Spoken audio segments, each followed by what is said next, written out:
we must speak on the intervention that is occurring in your world in light of the 3 requirements for freedom. First, you must see that intervention is part of nature. It is bound to occur. It is destined to happen. Anyone who has power in the universe must face the risk of intervention, competition and intrusion.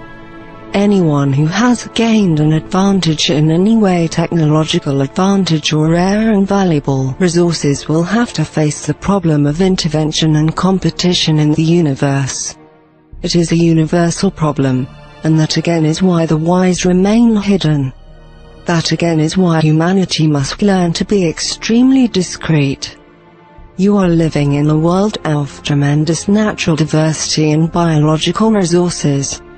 Those who are intervening in your world today are not interested in the resources that you hold most dear. They are interested in biological resources, particularly those resources that represent the building blocks of life: genetic agents, chlorophyll, blood and plasma. These are the things that are valuable and are greatly needed in a universe full of barren worlds. Some of this represents illegal trade that is not allowed for ethical reasons, but trade that exists nonetheless.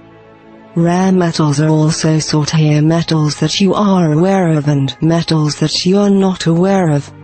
These things must be mined with human assistance. Anything that a foreign race seeks to do in this world must have significant human assistance. This is because of the biological barrier that this world presents to the universe and to those races who have evolved in sterile environments, who are not adapted to being biological terrestrial environments such as this.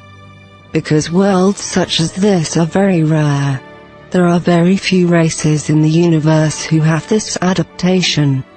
That is why the native races must be cultivated and genetically aligned with the intervening races.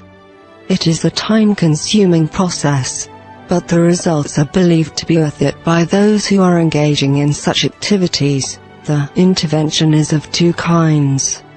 There are resource explorers, which nearly always represent one race, operating with great freedom and impunity, which are clients of larger powers.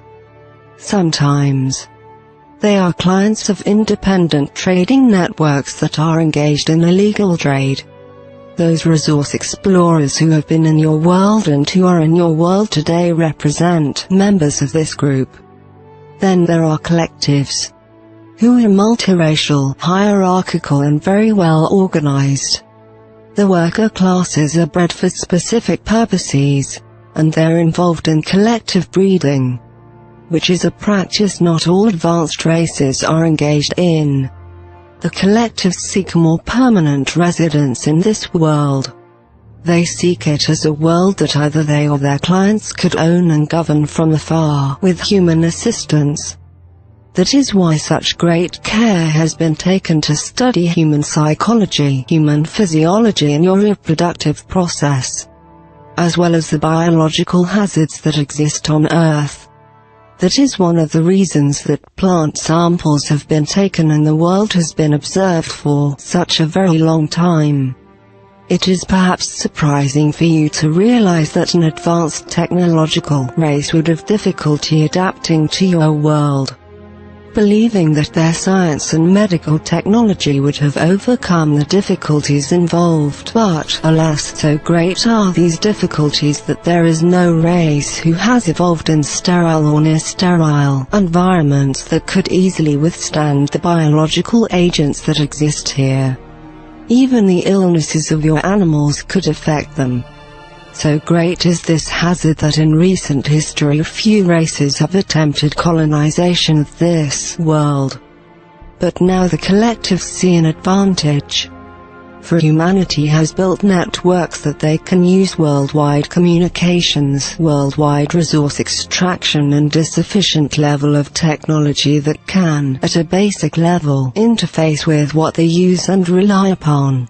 Humanity is also developing greater sources of destructive power, and should this power be fully cultivated, then interventions such as this kind would be more difficult to attempt. Lastly, there is the deterioration of your natural environment, which is threatening many of the very resources that the intervention seeks. That is why the intervention has gone into its mature phase in the last half-century. An accelerated phase involving 4 fundamental activities. The attempt to persuade certain individuals in positions of power in government, commerce and religion, to establish a physical presence and familiarity within the world itself, to influence religious views and tendencies, which also includes the promotion of human conflict, and the program of hybridization to establish adapted beings in a human form who are allergenic to the intervention and who can assume greater governing powers here in the world. These 4 interrelated programs represent the activities of the collectives. Resource explorers operate in a more simple manner, by taking things they need from the world as they are able to find them. But the collectives have a more complex and long-range plan in establishing power and influence within this world. They recognize the strengths and weaknesses of the human family and your tendency towards conflict. They recognize that to gain human allegiance, which is their goal, they must present themselves as capable of assisting and even saving humanity from its own problems and from the great challenges that it now faces.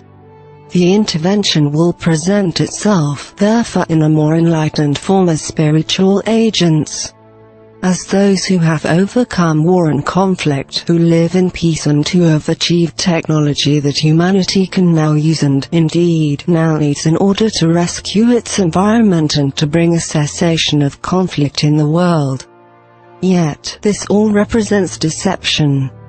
For the collectives actually seek to increase human conflict, to weaken the strongest worldly powers and to gain allegiance through human failure allegiance and a reliance upon their presence.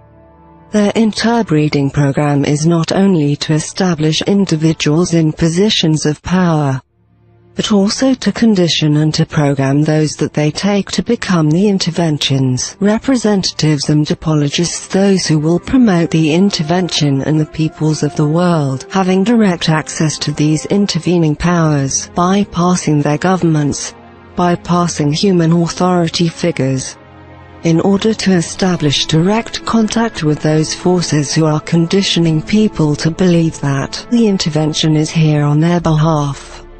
It is a clever approach and well conceived, and so far it is progressing with very little human resistance. Even the governments of the world have been seduced in many ways. They have made contracts with the intervention which the intervention has violated. And now there are those within the governments of the world who are aware of the intervention and who support it. And there are those who are aware of it and who oppose it. So the seeds of conflict and opposition have even been sown within the corridors of power within your nation's governments.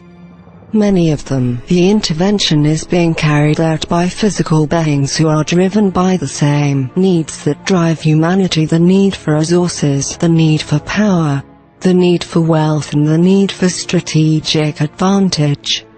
It is these very things that drive all nations in the universe. You must not regard these beings as evil or demonic or as angelic. They are beings driven by the same needs that drive humanity. It is important now that we address the question of how the intervention is functioning within the context of the 3 primary requirements that humanity must meet and must utilize in order to become a free race in the universe. The intervention does not value freedom. It is unknown amongst its participants. It will, therefore, seek to oppose or undermine any progress that humanity will attempt to make regarding these 3 fundamental requirements. Human unity will be opposed because a united human family will be very difficult to influence. Human conflict can be so easily antagonized, increased and directed.